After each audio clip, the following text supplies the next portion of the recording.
सर्वांना सप्रेम जय भीम. प्रज्ञा प्रबोधिनी करिअर अकॅडमीमध्ये स्वागत आहे सर्वांचं. आपला आर्टिकल हा टॉपिक सुरू होता. ओके,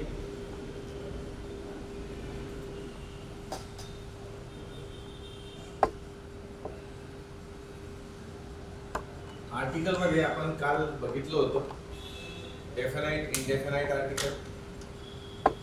ओके, त्यानंतर आपण त्यांचे डिटेल्स घेतले होते. त्यानंतर काल आपण बघत होतो की आर्टिकल मध्ये काल पाहिलं होतं की जर फर्स्ट साउंड ऑफ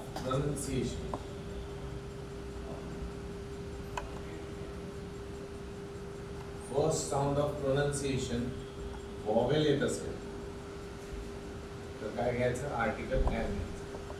आणि जर कॉन्सोनंट येत असेल तर मग ए घ्यायचं. हे आपण काल पाहिलं होतं आणि यावर काही एक्झाम्पल्स आपण घेणार होतो. आता ते एक्झाम्पल्स जसं मी सांगितलं होतं की जसं इथे आपण घेतलं एक वर्ड ॲपल. हा ॲपलच्या अगोदर कोणता आर्टिकल घ्यावा, ॲपल या नाऊनच्या अगोदर कोणता आर्टिकल घ्यावा, ए किंवा ॲन पैकी. तर आता बघा, मी तुम्हाला सांगितलं होतं की एक फोनॅटिक्स नावाची गोष्ट असते.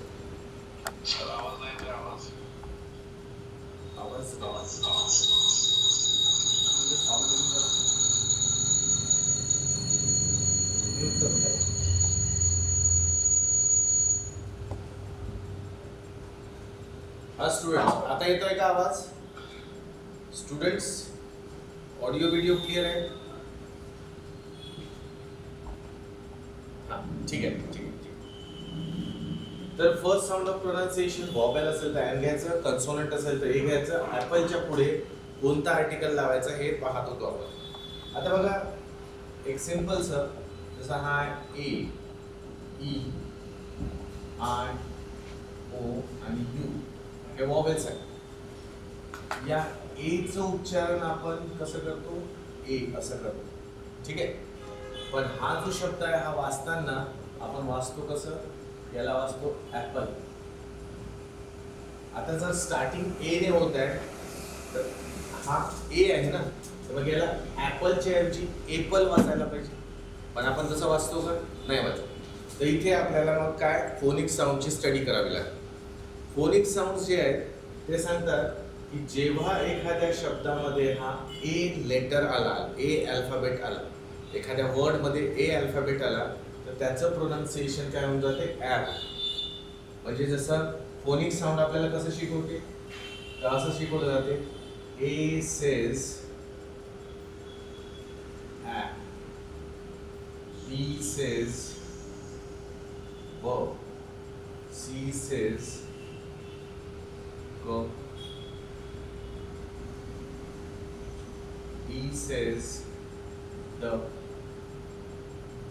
E says A. E चं उच्चारण ए आहे ऍक्च्युली वर्ड्स मध्ये. ओके, असंच आपण पाहू तर जसं ऍस चं उच्चारण आहे, हे बघा याचं उच्चारण कसं येते, असं येते, जशी शिट्टी वाजल्यासारखे आवाज येते ना, तो असं करू. टीचं उच्चारण काय, डन. ओचं उच्चारण काय, ऑन. तर असे सगळ्या अल्फाबेटचे वेगवेगळे साऊंड्स आहेत. हे साऊंड्स आपल्याला केव्हा वापरावे लागतात, जेव्हा आपण वर्ड्समध्ये हे अल्फाबेट्स कॅल्क्युलेट करतो. म्हणून हा जो वर्ड आहे याला वाचत असताना आपल्याला असं वाचावं लागतं, ॲपल. एचं प्रोनाउन्सिएशन इथे ॲ घ्यावं लागतं. आता बघा इथे आम्हाला आर्टिकल लावायचं आहे, तर आपण बघूया कसं लावायचं. इथे बघा प्रोनाउन्सिएशन ॲ दिसतोय. Starting first sound of pronunciation काय, ॲ. ॲ कोणाचा उच्चार आहे, एचा. ए काय येतो, ए व्हॉवेल्सच्या लिस्टमध्ये येतो. आणि जर व्हॉवेल असेल तर काय घ्यायचं असते, ॲन. आणि म्हणून इथे आपण काय घेणार, ॲन. ठीक आहे, सेकंड बघूया. जसं मी लिहिलो अँड, अँडच्या पुढे काय घ्यायचं तर याला वाचा. हा शब्द कसा उच्चारला जाईल ॲ. ॲ स्टँड्स फॉर ए. ए काय आहे वॉवेल आहे. वॉवेल आहे म्हणून आपण काय घेणार ॲन. इथे लिहावं लागेल आपल्याला ॲन ॲन. ठीक आहे. आणखी बघूया.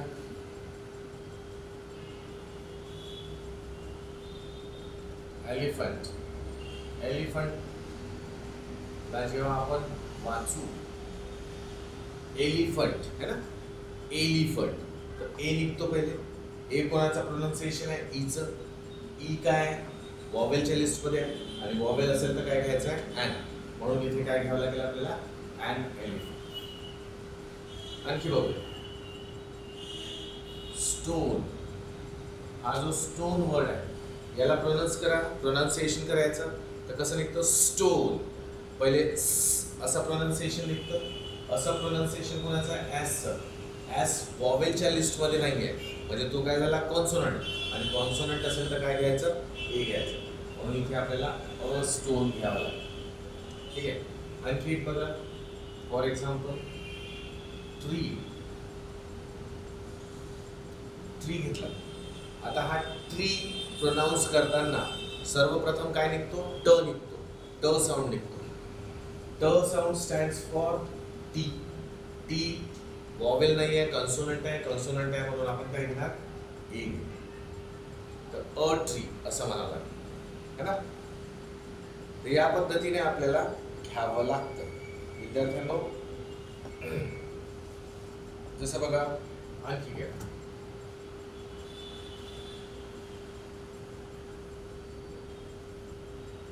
ऑस्ट्रिच. ऑस्ट्रिच प्रोनाऊन्स करत असताना हा शब्द प्रोनाऊन्स केला तर ऑ पहिले निघतो ostrich. O stands for O. O comes in the list of vowels. Vowel असेल तर काय घ्यायचं ॲन घ्यायचं. म्हणून इथे आपण काय घेणार ॲन ऑस्ट्रिच. And ostrich. तर या पद्धतीने आपण आर्टिकल ए किंवा ॲन पैकी सिलेक्शन करतो. I hope you understood. Reply करा students. Have you got it? सर्व विद्यार्थी एकदा रिप्लाय करतील.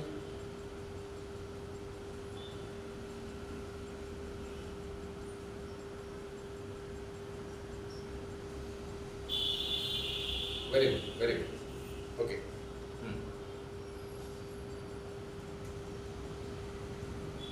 आणखी एक दोन वर्ड्स बघूया. जसं बघा कसा फरक दिसतो. हा वर्ड घेऊया मंकी आणि MLA. आता बघा हा जो एम अल्फाबेट आहे एमचं प्रोनाउन्सिएशन काय आहे म. एमचं प्रोनाउन्सिएशन आहे म. फोनिक साऊंड आहे. एमचं फोनिक साऊंड आहे म. आता हा वर्ड वाचा मंकी. तर पहिले काय निघतोय pronunciation first sound of pronunciation काय निघतोय म. म स्टँड्स फॉर एम. एम येतो कॉन्सोनंटच्या लिस्टमध्ये. कॉन्सोनंट आहे म्हणून काय घ्यावं लागेल इथे ए घ्यावं. आता हा शब्द वाचा MLA member of legislative assembly. तर एम म्हणतो आपण है ना. याला बघा याला वाचताना आपण असं वाचतो मंकी पण याला वाचताना आम्हाला असं म्हणावं लागेल एम एल आणि ए. चला आपल्याला बाकीचे वर्ड्स नाही. इथे बघा पहिला प्रोनाउन्सिएशन म आहे. म कन्सोनंट आहे म्हणून ए घेतला. पण इथे बघा पहिला काय निघतो ॲ निघतोय MLA. ॲ स्टँड्स फॉर ए. ए जर असेल तर काय घ्यावं लागेल आपल्याला वॉवेल असल्यामुळे ॲन घ्यावं लागेल. इथे आम्हाला म्हणावं लागेल ॲन घ्यावं लागेल. तर असं या पद्धतीने आपण सिलेक्शन करतो. हां येतो मी मोस्टली त्याच्यावरच येणार आहे. म्हणजे आपल्याला याच्यावरून हे कळलं की शब्द कोणत्या अल्फाबेटने सुरू होत आहे त्याकडे लक्ष द्यायचं नाही. शब्द कोणत्या अल्फाबेटने सुरू होत आहे त्याकडे लक्ष द्यायचं नाही. त्याचं प्रोनाउन्सिएशन करताना त्या शब्दाचं प्रोनाउन्सिएशन करताना फर्स्ट साऊंड ऑफ प्रोनाउन्सिएशन काय येतो त्याच्यावर सगळा खेळ निर्भर असतो. फर्स्ट साऊंड ऑफ प्रोनाउन्सिएशन जर यांच्यापैकी येत असेल फोनिक साऊंड यांचा येत असेल तर ॲन घ्यायचं किंवा अदरवाईज येत असेल तर मग आपण काय घेऊ ए. ओके. आता यालाच लक्षात ठेवून पुढे बघूया. तर काही काही असे वर्ड्स असतात की ज्यांची सुरुवात आपल्याला कॉन्सोनंट्सने झालेली दिसते. ज्यांची सुरुवात जे लिहिलेलं आहे ते कॉन्सोनंटने असते, पण आपण त्याला जेव्हा प्रोनाऊन्स करतो तेव्हा प्रोनाऊन्सिएशनमध्ये पहिले वॉवेल निघतो. जसं बघूया, हे रफ करतो मी.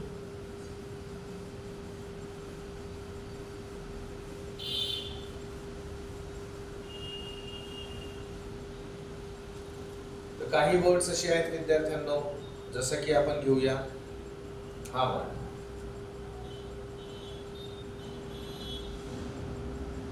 याला कसं वाचायचं? आता दिसतोय बघा, लिहिलेला कसं दिसतोय? एच ने सुरू होतोय. एच हा कॉन्सोनंट आहे, तर याचं प्रोनाउन्सिएशन आर होते. आर कसं होते? अँड आर है ना, आपण असं म्हणतो. आता हा ऑ साऊंड कोणता आहे? कोणाचा आहे? ओचा आहे. ओ आहे वॉवेल. वॉवेल आहे म्हणून इथे काय घ्यावं लागेल आपल्याला? And R. Okay, and R. Okay, चला.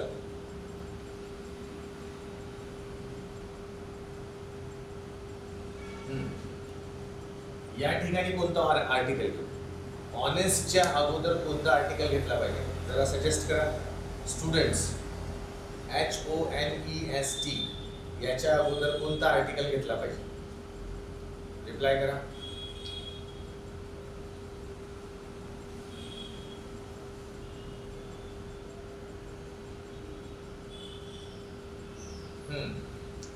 तर जितक्यांनी रिप्लाय दिला सर्वांचा रिप्लाय रॉंग आहे. ए वाली रॉंग आहे, एन वाली रॉंग आहे. रॉंग का बरं आहे? तर इथे आर्टिकल येणारच नाही. आर्टिकल का नाही? बघा, एक विसरू नका, आर्टिकल आहे म्हणजे त्याच्या समोर नाउन पाहिजे. नाउनच्या अगोदरच आपण आर्टिकल लावतो. हा नाउन आहे का? हा नाउन नाही आहे. हा बेसिकली हा ॲडजेक्टिव्ह आहे, एक विशेषण. ॲडजेक्टिव्ह आहे, विशेषण आहे. तर विशेषणाच्या अगोदर थोडी ना आर्टिकल लावतो. तर इथे आर्टिकल येणार. हां, याच्या पुढे जर मी असं लिहिलं, बॉय, बॉय, मॅन, गर्ल, काही लिहिलं, जो शब्द काय असेल? नाउन असेल. मग आता इथे आर्टिकल लावा, कारण सिंग्युलर, काउंटेबल, इंडेफिनाइट नाउन आहे, तर आर्टिकल येणं मस्ट आहे. आता बघा, या नाउनसाठी इथे आर्टिकल लागणार, पण आम्हाला या शब्दाचा फर्स्ट साऊंड ऑफ प्रोनाउन्सिएशन पाहून आर्टिकल लावावं लागेल, है ना. आता याला प्रोनाऊन्स करू. याला काय प्रोनाऊन्स करतो आपण? ऑनेस्ट. ऑनेस्ट याला जरी एच आहे पण त्याला प्रोनाऊन्स करताना आपण ऑनेस्ट म्हणतो. ऑनेस्ट मध्ये ऑ निघतोय. ऑ stands for O. O is a vowel. Vowel असेल तर काय घ्यायचं? अँड. म्हणून इथे काय येईल? And honest boy. And honest boy. Got it? Okay.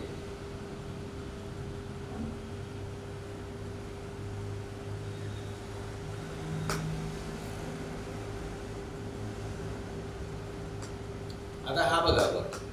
हा वर्ड जो आहे, हा वर्ड जो आहे, याला प्रोनाउन्स करत असताना याला प्रोनाउन्सिएशन याचं पुष्कळ लोक चुकीचं करतात. हा याचा अर्थ होतो, हा लीगल वर्ड आहे ना, म्हणजे कोर्टमध्ये यूज केला गेलेला जातो वर्ड. याला प्रोनाउन्सिएशन आपण अशा पद्धतीने करतो, जसं AIR ला एअर म्हणतो ना, तसंच याचं प्रोनाउन्सिएशन असतं. याला काय वाचायचं? एअर. एअर वाचायचं. आता प्रोनाउन्सिएशन ए ने सुरू होते बघा. हा शब्द वाचला तर आपण कसं वाचणार? एअर असंच वाचू ना. एअर मध्ये फर्स्ट साऊंड ऑफ प्रोनाउन्सिएशन काय? ए. ए stands for E. E is a vowel. Vowel असेल तर अँड. म्हणून याला कसं घ्यायचं? इथे घ्यायचं अँड एअर. याला कसं वाचायचं? And air. And air. Okay, got it? Okay. त्याच पद्धतीने आता इथे बघा, हे सगळे शब्दांची सुरुवात कशाने झाली? कशाने झाली? तर यांची सुरुवात झाली आहे कॉन्सोनंट. एच म्हणजे काय? कॉन्सोनंट आहे. पण यांचं प्रोनाउन्सिएशन कशाने होत आहे? वॉवेल्सने होत आहे. तर प्रोनाउन्सिएशन पाहून आपण इथे अँड लावू. बरं, काही असे शब्द असतात की ज्यांची लिहिण्याची सुरुवात होते वॉवेल्स, पण त्यांना प्रोनाऊन्स केलं तर त्यांच्यामधनं काय निघतो? त्यांच्यामधनं निघतो कॉन्सोनंट साऊंड. तर अशा वेळेस आपल्याला एचा वापर करावा लागतो. जसं बघा,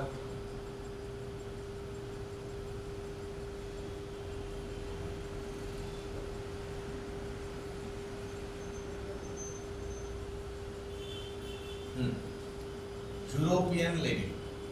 ओके, आता इथे आर्टिकल लावायचा आहे. इथे आर्टिकल लावायचा आहे, तर याला जो वाचतो बघा, ई पाहून तर लावायचं नाही, याला प्रोनाऊन्स करतो, तर याचा प्रोनाऊन्सिएशन कसा निघतो, YOO असं प्रोनाऊन्सिएशन.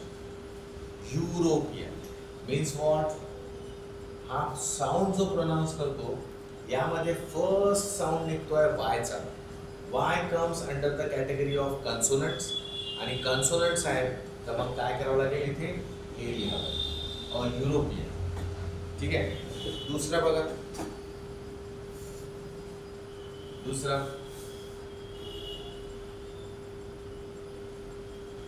युनिव्हर्सिटी.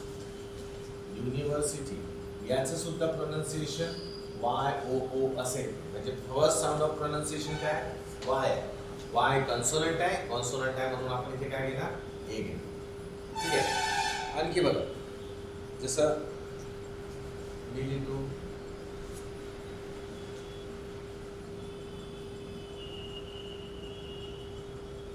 ₹1 नोट. ₹1 नोट सुरुवात होत आहे ओनी. ओ दिसला म्हणून एन नाही लावायचं, याला प्रोनाऊन्स करायचं. याचं प्रोनाऊन्सिएशन येतं वन. व स्टँड्स फॉर, इथे कोणता साऊंड निघतोय, डब्ल्यूचा साऊंड निघतो, डब्ल्यूचा साऊंड निघतो व. ओके, हा डब्ल्यू कोणत्या कॅटेगरीमध्ये, कॉन्सोनंटच्या, आणि कॉन्सोनंट आहे म्हणून आपल्याला इथे काय घ्यावं लागेल, ए घ्यावं लागेल. तर ₹1 नोट.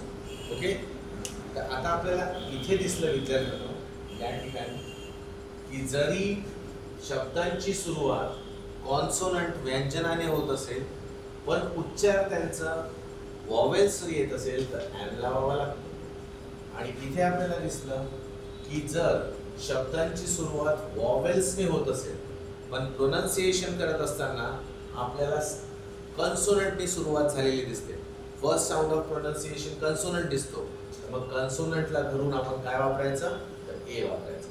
तर या गोष्टीला लक्षात ठेवायचं. I hope you have understood. आता रिप्लाय करा विद्यार्थ्यांना, have you got it. Very good, very good.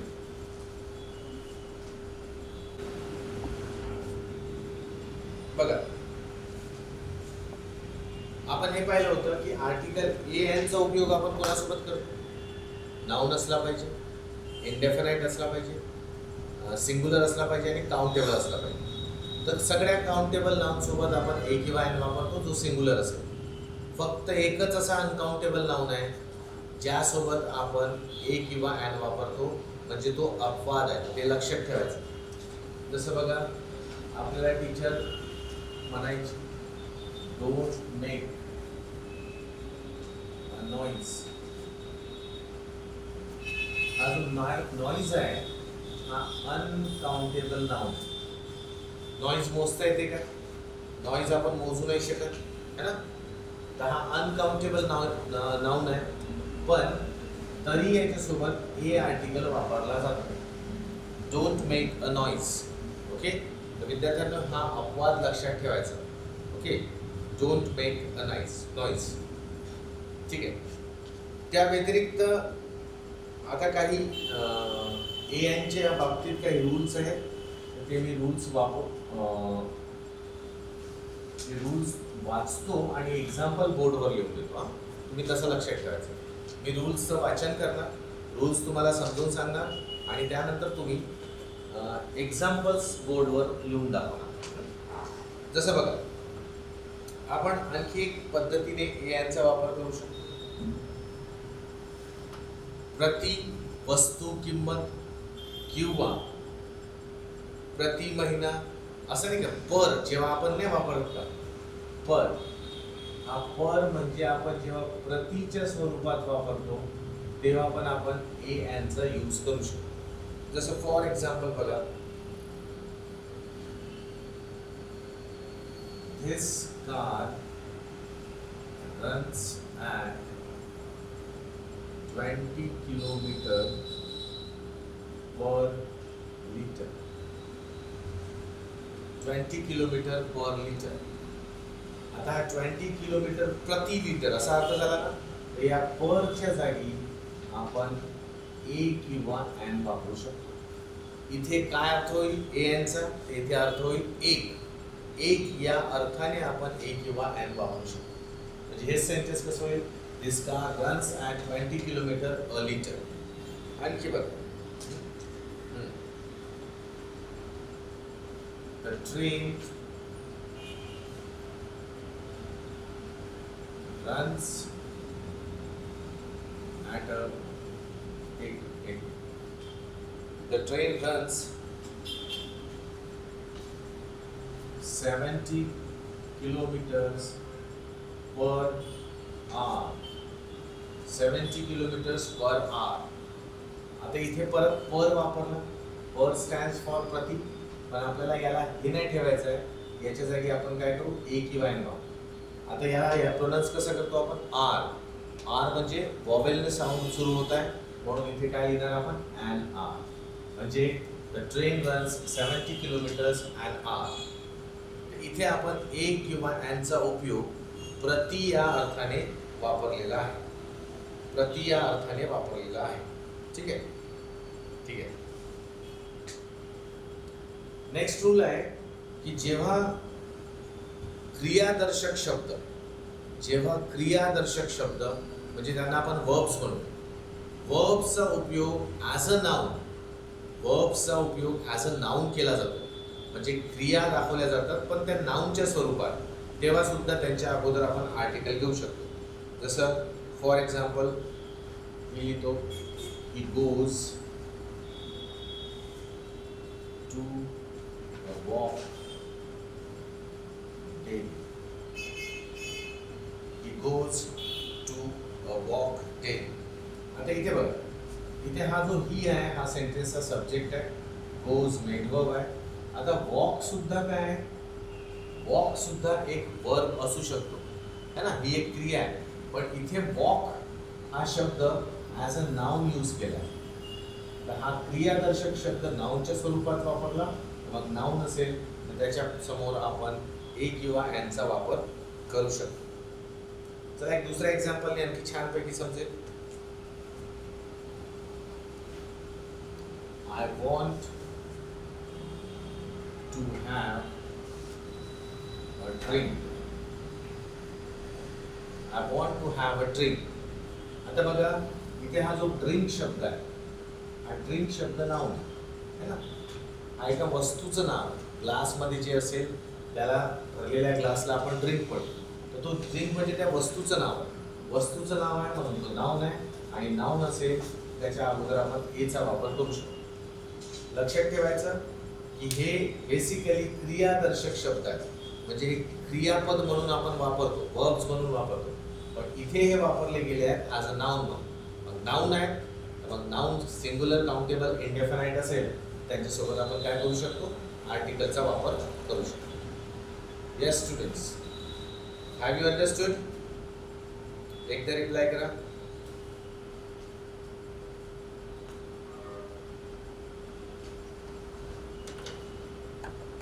काही रूल्स आहेत. कसे रूल्स? असे words, many, rather, quite, such. Many, rather, quite, such. ठीक आहे. मेनी, रादर, क्वाइट, सच हे स्पेशल शब्द आहेत. या शब्दांच्या नंतर जर सिंग्युलर काउंटेबल नाउन येत असेल, मेनी, रादर, क्वाइट, सच या शब्दांच्या नंतर जर सिंग्युलर काउंटेबल नाउन येत असेल तर त्यांच्या अगोदर ए किंवा एनचा वापर करतात. म्हणजे बघा, I saw many boys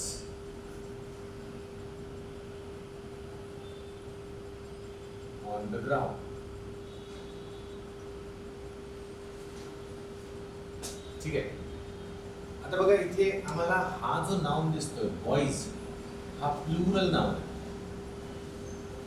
many शब्द घेतलाय लिस्ट मधला, पण त्याच्यानंतर जो नाउन येतोय तो कोणता नाउन आहे? Plural noun. आम्हाला प्लुरल नाही. जर नाउन सिंगुलर असता तर मग आम्हाला इथे आर्टिकल वापरावं लागलं असतं. जसं मी एक्झाम्पल घेतो. एक्झाम्पल मी इकडे येतो. काय? Many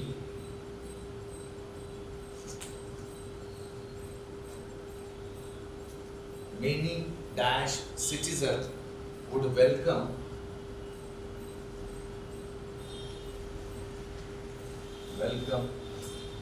his change. Many dash citizens would welcome his change. आता इथे बघा, इथे हा मेनी शब्द आणि मेनी शब्दाच्या नंतर सिंगुलर काउंटेबल नाउन आहे. मेनी शब्दानंतर सिंगुलर काउंटेबल नाउन आलाय. बघा सिंगुलर काउंटेबल नाउन आहे ना, इथे आर्टिकल आपल्याला वापरावं लागतं. मेनी, रादर, वाय, सच या शब्दानंतर जर सिंगुलर काउंटेबल नाउन असेल तर त्या सिंगुलर काउंटेबल नाउनच्या अगोदर आम्हाला आर्टिकल वापरावा लागतो. जसं आणखी बघा,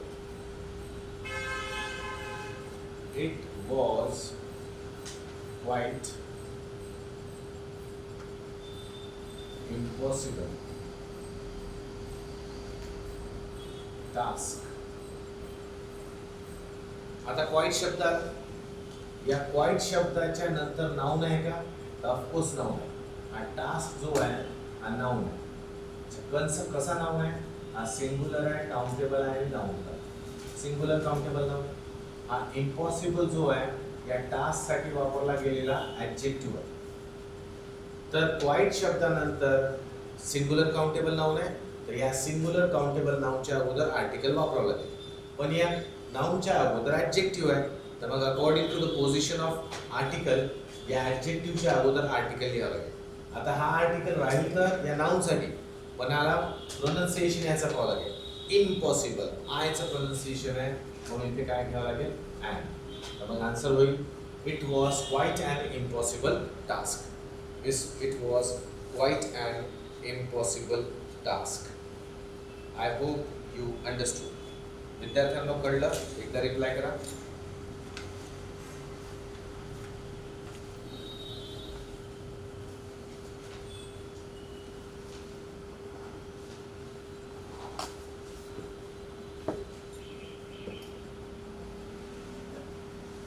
Yes.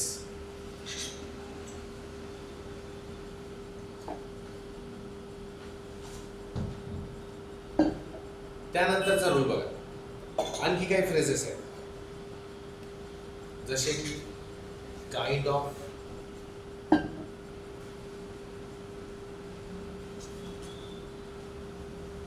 Sort of, kind of, sort of, type of,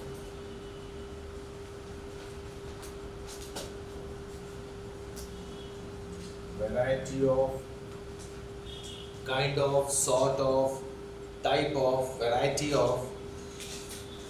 हे फ्रेजेस जर वाक्यात येत असतील, तर यांच्यानंतर जरी सिंगुलर काउंटेबल नाउन असेल तरी आर्टिकल त्याच्या अगोदर वापरायचा नाही. बघा हा सेंटेन्स करेक्ट की रॉंग?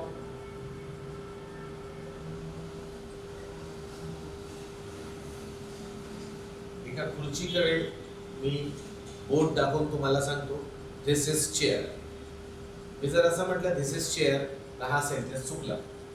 हा सेंटेन्स याच्यासाठी चुकला, रिझन त्याचं की हा जो चेअर वर्ड आहे हा सिंगुलर काउंटेबल नाउन आहे.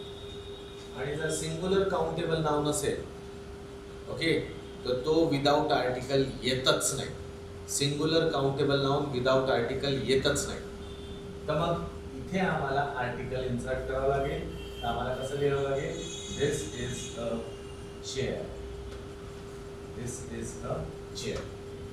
म्हणजे रूल हा आहे की सिंगुलर काउंटेबल नाउनच्या अगोदर आर्टिकल आलाच पाहिजे. पण इथे काय म्हणतो की जर हे फ्रेजेस असतील आणि याच्यानंतर जर सिंग्युलर काउंटेबल नाउन असेल तर त्या सिंग्युलर काउंटेबल नाउनच्या अगोदर आर्टिकल वापरायचा नाही. जसं बघा,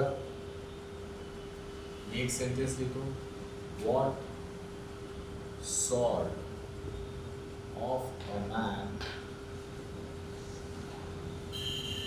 ही is. What sort of a man he is. हा सेंटेन्स करेक्ट की रॉंग? हा sentence is wrong. Reason, sort of he phrase वापरली, त्याच्यानंतर सिंग्युलर काउंटेबल नाउन आहे. पण जेव्हा ही फ्रेज येते आणि त्यानंतर सिंग्युलर काउंटेबल नाउन येते तर आर्टिकल वापरायचं नसतो. या सेंटेन्सला करेक्ट करायचं असेल तर आर्टिकल काढावं लागेल. म्हणजे कसं होईल, what sort of man he is. What sort of man he is. आणि आता हे सेंटेन्स काय होईल, what sort of man he is. I hope you are enjoying the article chapter.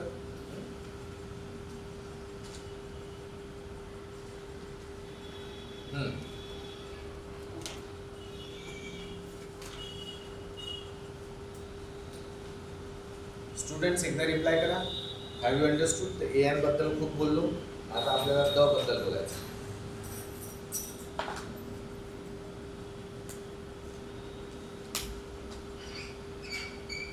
Very good, very good. Okay, चला पुढे जाऊ. Article the है ना. आता द बद्दल काय माहिती आपल्याला? द हा आर्टिकल कोणाच्या पुढे सुरू यूज करायचा तर तो नाव नसला पाहिजे, तो डेफिनाइट असला पाहिजे, तो सिंग्युलर असला तरी चालेल, तो प्लुरल असला तरी चालेल, तो काउंटेबल नाउन असला तरी चालेल, तो अनकाउंटेबल नाउन असला तरी चालेल. म्हणजे आम्ही कोणाही सोबत द चा वापर करू शकतो. कुठल्याही नाउन सोबत फक्त अट आहे तो डेफिनेट असला पाहिजे. ओके, तर आपण प्रत्येकासोबत द चा वापर करू शकतो. ओके,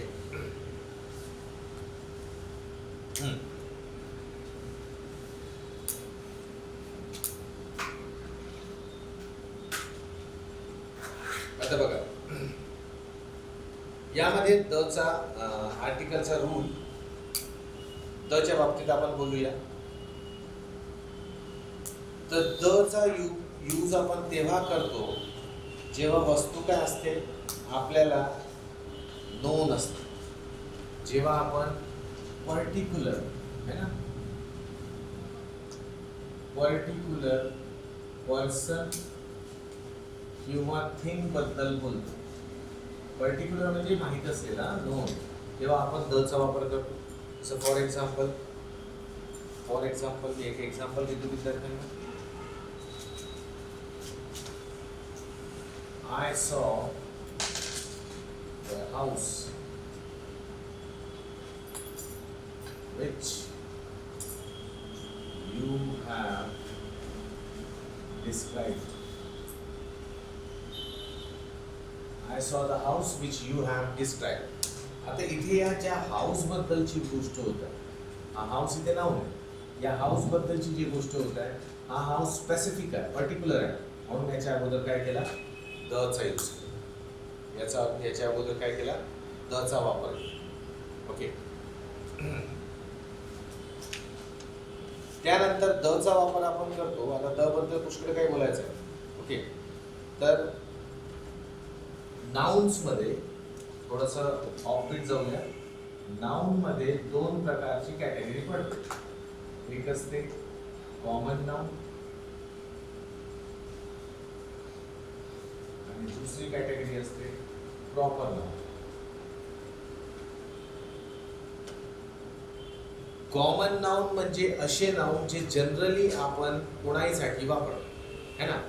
जसं फॉर एक्झाम्पल मी म्हटलं बॉय, तर हा बॉय म्हणजे असा कॉमन नाउन आहे जो आपण कोणाहीसाठी वापरू शकतो.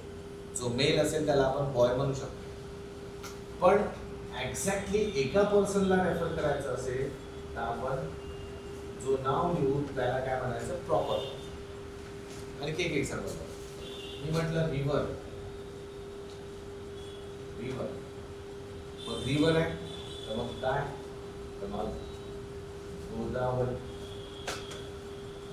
रिव्हर हा कॉमन नाउन झाला, गोदावरी हा काय झाला, रिव्हरचाच प्रकार आहे पण हा प्रॉपरली एका पर्टिक्युलर रिव्हर बद्दल बोलतो. ठीक आहे. मी म्हटलं सिटी, इकडे लिहू शकतो आपण नागपूर, है ना. मी म्हटलं कंट्री, इकडे लिहू शकतो आपण इंडिया. हे जे आहेत हे कॉमन नाउन आहेत, हे कॉमनली सर्वांसाठी यूज केले जातात आणि हे पर्टिक्युलर साठी यूज केले जातात, म्हणून यांना आपण काय म्हणतो, proper noun.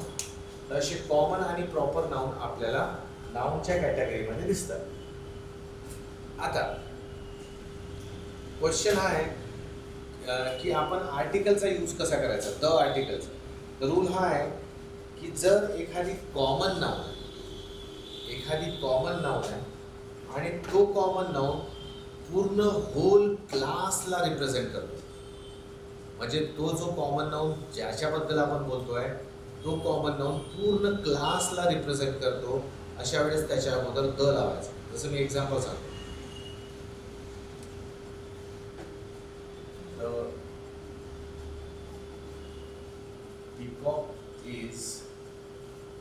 peacock is the national bird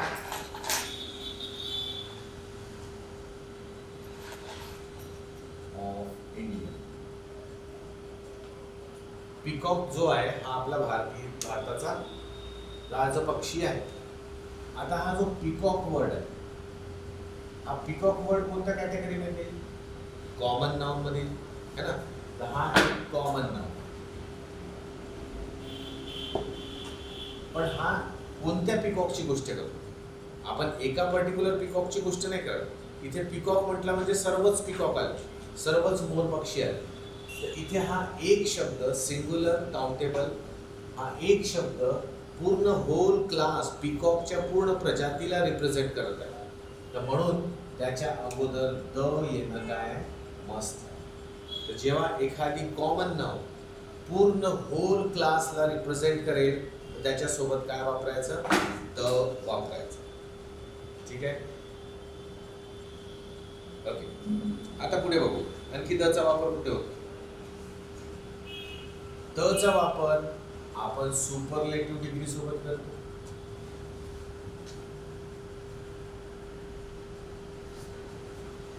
त्याला आपण काय म्हणतो, सुपरलेटिव्ह. सुपरलेटिव्ह सोबत दचा वापर करतो. आता सुपरलेटिव्ह म्हणजे काय, तर जसं बघा तुम्ही असं शिकले असाल, टॉल, टॉलर, टॉलेस्ट, है ना.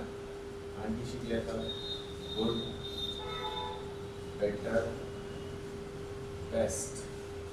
आणखी शिकले असाल बॅड, वर्स, वर्स्ट, है ना. यामध्ये हा पॉझिटिव्ह डिग्री आहे, हा कंपॅरेटिव्ह डिग्री आहे आणि हा सुपरलेटिव्ह डिग्री. हे जे ॲडजेक्टिव्हचे फॉर्म्स आहेत त्यांना आपण सुपरलेटिव्ह म्हणतो. तर जेव्हा वाक्यांमध्ये आपण सुपरलेटिव्ह वापरू तर त्या सुपरलेटिव्ह सोबत आम्हाला द आर्टिकल वापरावा लागतो. जसं की फॉर एक्झाम्पल मी लिहितो the tallest building, the tallest building. Okay okay.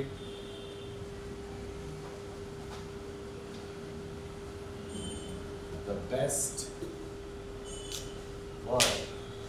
इथे बघा विद्यार्थ्यांनो, इथे आपल्याला दिसत आहे इथे हे सुपरलेटिव्ह वापरले, हे ॲडजेक्टिव्ह आहेत ना, हे त्यांचे नाउन्स आहेत आणि नाउन्स आहेत तर आर्टिकल घेतलं जातं. पण इथे का बरं घेतले, कारण हे सुपरलेटिव्ह आहेत म्हणून घेतले. सुपरलेटिव्ह सोबत आपण आर्टिकल द वापरतो. जे काही युनिक थिंग्स असतात, युनिक थिंग्स म्हणजे अशा वस्तू किंवा अशा गोष्टी ज्या विश्वामध्ये एकमेव आहे, अद्वितीय आहे, अद्भुत आहे, है ना, त्यांना आपण युनिक म्हणू. अशा युनिक वर्ड शब्दांसोबत आपण द चा वापर करतो. जसं की बघा the earth, the sun,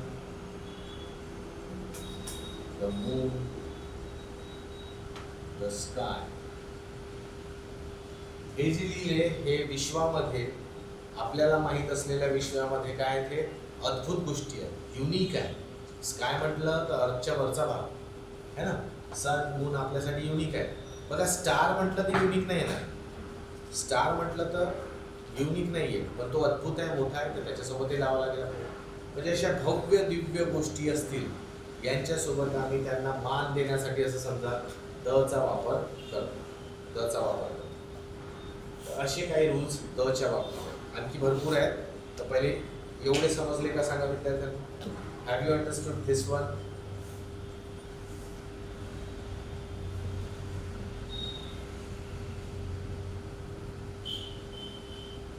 yes, very good. पुढे जाऊया.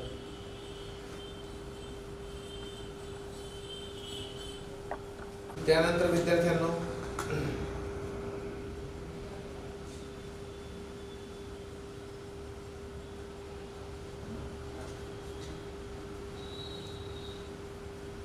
नद्यांची नावे,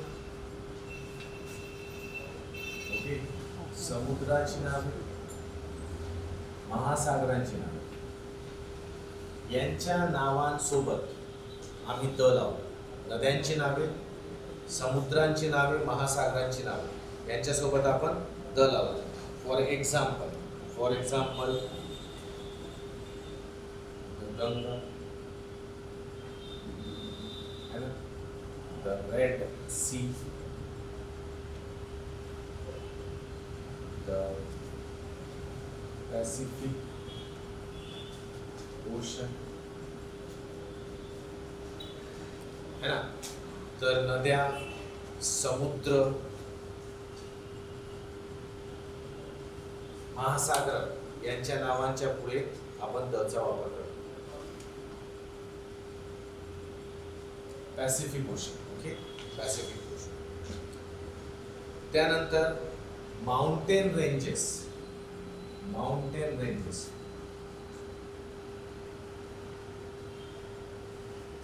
माउंटेन रेंजेस जे असतात है ना, माउंटेन रेंजेस म्हणजे काय? तर माउंटेन रेंजेस म्हणजे पर्वतरांगा. तर पर्वतरांगांच्या सोबत आम्ही काय करतो? आर्टिकल द लावतो है ना, कारण ते भव्य दिव्य असतात ना, म्हणून आपल्याला लावावं लागतं. जसं बघा द हिमालयास,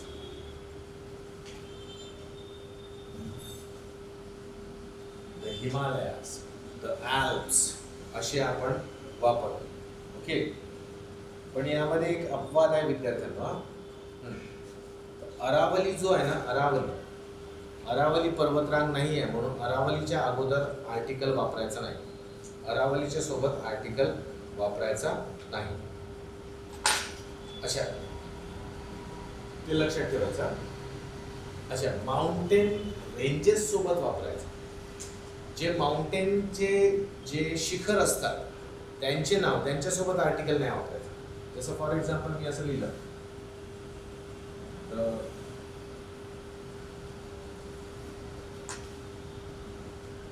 माउंट एव्हरेस्ट. जर द माउंट एव्हरेस्ट लिहिलं हे चुकेल. का चुकेल?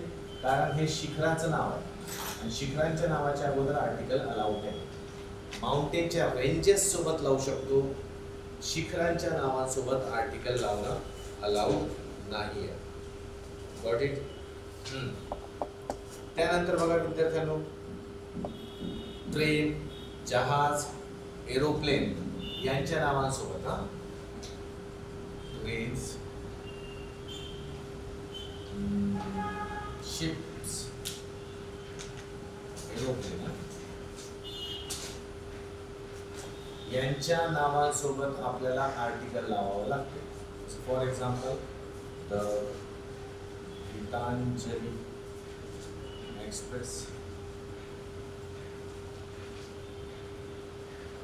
द विक्रांत.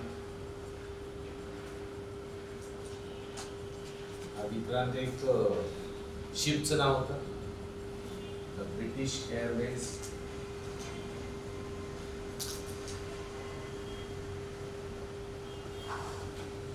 यांच्या नावांच्या अगोदर आपल्याला द चा वापर करावा लागतो. ओके.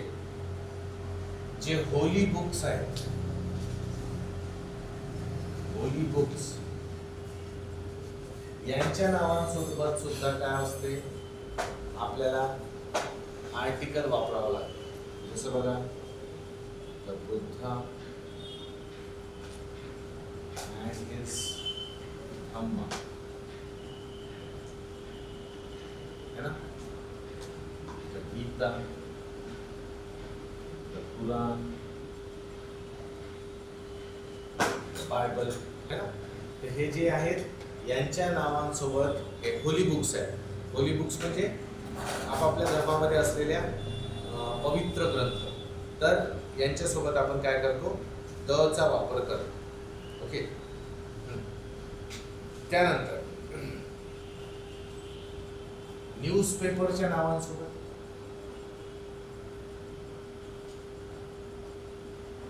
न्यूजपेपरच्या नावांसोबत द वापरला जातो. जसं the times of India, the times of India, the Indian express, etcetera etcetera. अशा नावांसोबत आपण द चा वापर करतो. Got it students? आता एकदा रिप्लाय करा, have you understood? Very good, very good, very good. Okay.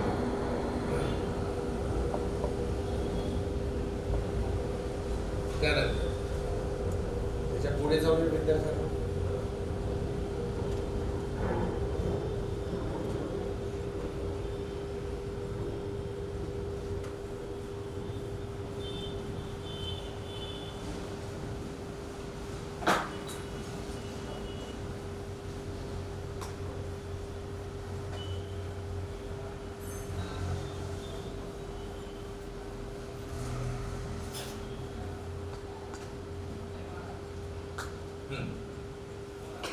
पुढे बघूया. द हिस्टोरिकल मॉन्युमेंट्स जे असतात, है ना, हिस्टोरिकल मॉन्युमेंट्स.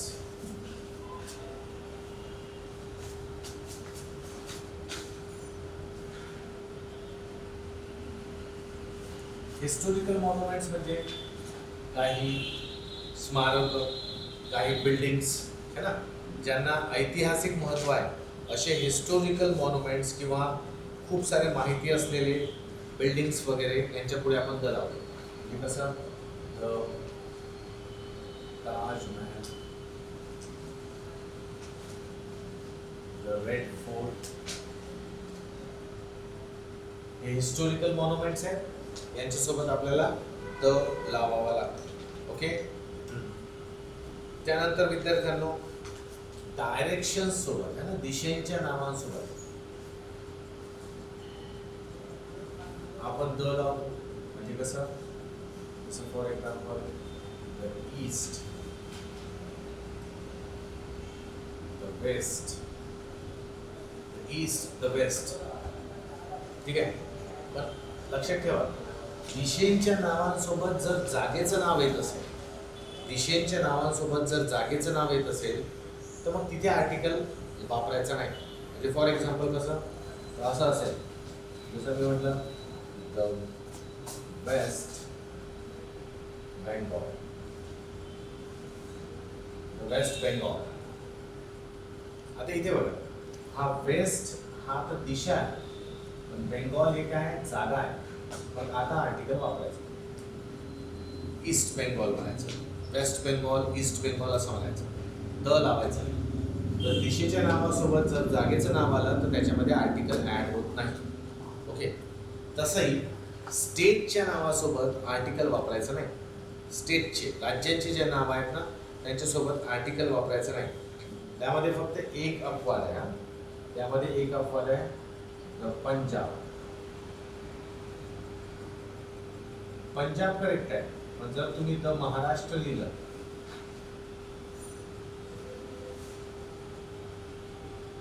तर मग चुकलं.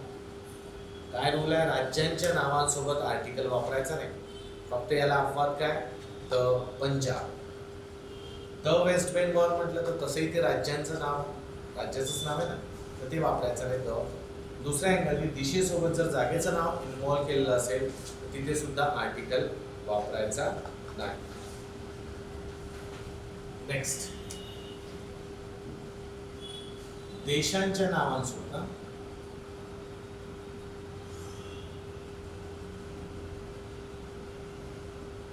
देशांच्या नावांसोबत आपण आर्टिकल वापरत नाही. देशांच्या नावांसोबत आर्टिकल वापरत नाही. आपण असं म्हणतो का, the India is my country, असं नाही म्हणत आपण. तिथे फक्त इंडिया, अमेरिका असं म्हणतो. पण या देशांच्या नावांमध्ये union, Republic, kingdom,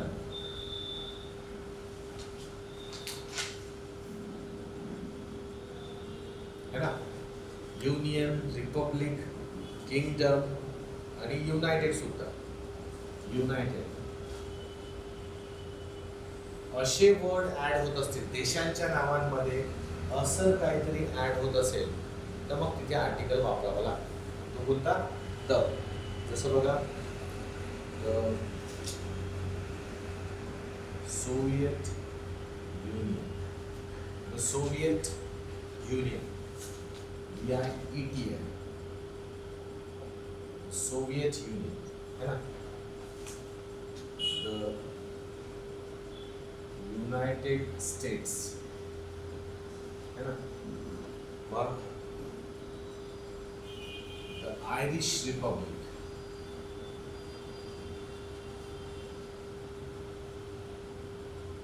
the Irish Republic. Okay, बघा, युनायटेड स्टेट म्हणजे अमेरिका होते. जर आपण अमेरिका लिहिलं तर आर्टिकल नाही वापरायचं. पण त्याच देशाचं नाव युनायटेड स्टेट्स म्हटलं तर आर्टिकल द वापरावं लागतं. ओके, तर असं आपल्याला दिसून पडतं. ठीक आहे. ओके, नेक्स्ट बघा, जसं राष्ट्रीयता व्यक्त करणार. राष्ट्रीयता म्हणजे काय? राष्ट्रीयता व्यक्त करणे म्हणजे काय? राष्ट्रीयता म्हणजे जसं आपण फॉर एक्झाम्पल समजा आपण इंडियामध्ये राहणारे इंडियन्स आहोत तर आपली नॅशनॅलिटी इंडियन्स आहे ना. चायनामध्ये राहणाऱ्यांची चायनीज. तर अशी जे राष्ट्रीयता व्यक्त करणारे जे नाऊन असतात है ना, राष्ट्रीयता व्यक्त करणारे, त्यांच्यासोबत आर्टिकल द वापरतात. पण हे लक्षात ठेवायचं, भाषांच्या नावांसोबत आर्टिकल वापरायचं नाही. म्हणजे राष्ट्रीयता, नॅशनॅलिटी व्यक्त करणाऱ्या नावांसोबत आर्टिकल वापरायचा, भाषांच्या नावांसोबत आर्टिकल वापरायचं. जसं मी असं लिहिलं, the English speak English, the English speak English. हा सेंटेन्स करेक्ट आहे की wrong? The English speak English हा सेंटेन्स करेक्ट आहे की काही गडबड आहे? विद्यार्थ्यांना रिप्लाय करते.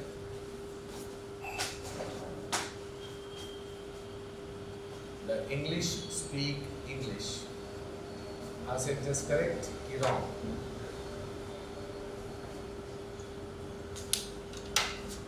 येस विद्यार्थ्यांनो, this is a correct statement. There is nothing wrong is.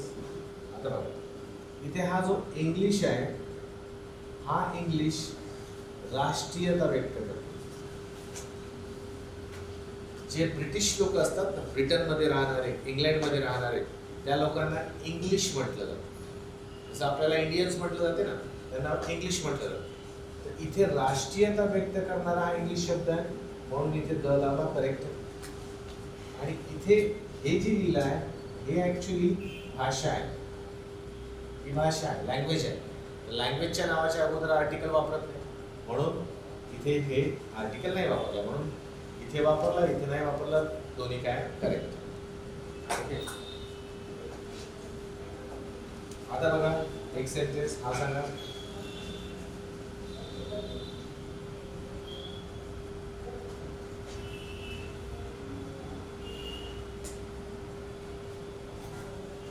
English defeated French. Correct आहे का?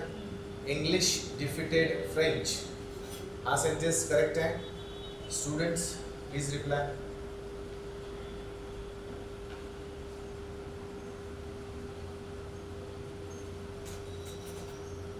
Yes, this is a wrong sentence. Very good, very good. कारण इंग्लिश फ्रेंच फक्त विदाउट आर्टिकल लिहिलं म्हणजे भाषेची नावं झाली है ना.